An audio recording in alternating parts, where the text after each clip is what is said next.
অতীত থেকে ভবিষ্যৎ, কাছ থেকে দূরে, প্রান্ত থেকে অন্তে, এমনকি যুগ থেকে যুগান্তরে জ্ঞানের আলোকে পৌঁছে দেওয়ার প্রাচীনতম মাধ্যম বই।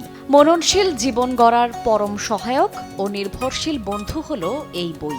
মানুষের অনুভূতির ঘরে প্রবেশ করার অন্যতম চাবিও বলা হয় একে। মানুষের জীবনে বইয়ের এই গুরুত্বের কারণেই প্রতি বছর 23 এপ্রিল বিশ্বব্যাপী পালিত হয় বই দিবস।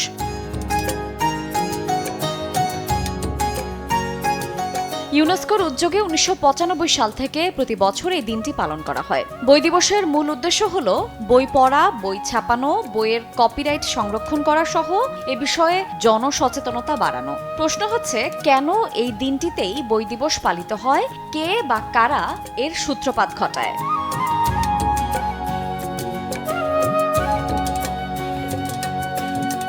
স্পেনের লেখক ভিসেন্তে ক্লেভেল আন্দ্রেসের মাথায় প্রথম বই দিবস পালনের আইডিয়া আসে। ভিসেন্তে ছিলেন স্পেনের বিখ্যাত লেখক মিগুয়েল সার্ভেন্তেসের শিষ্য। তাই মিগুয়েল সার্ভেন্তেসের সম্মানে তার জন্মদিন 7 এপ্রিলকে বিশ্ব বই দিবস ঘোষণা করে 1926 সাল থেকে বিশ্ব বই দিবস পালনের সূত্রপাত করেন ভিসেন্তে। পরবর্তীতে বিখ্যাত লেখক উইলিয়াম শেক্সপিয়ার এবং ইনকা গার্সিলাসো দে লা ভেগার মৃত্যু দিবসের প্রতি সম্মান প্রদর্শনের বিষয়টি বিবেচনায় নিয়ে ইউনেস্কো 1995 সাল থেকে 23 এপ্রিলকেই বিশ্ব বই দিবস এবং কপিরাইট দিবস হিসেবে ঘোষণা করে।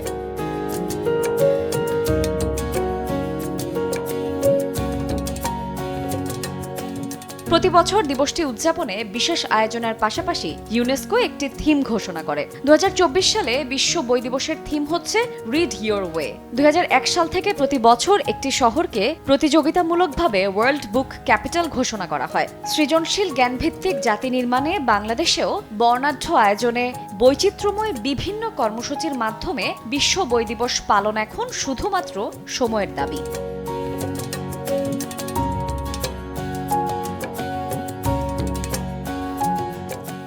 শায়লা রহমান ইমা, সময় সংবাদ।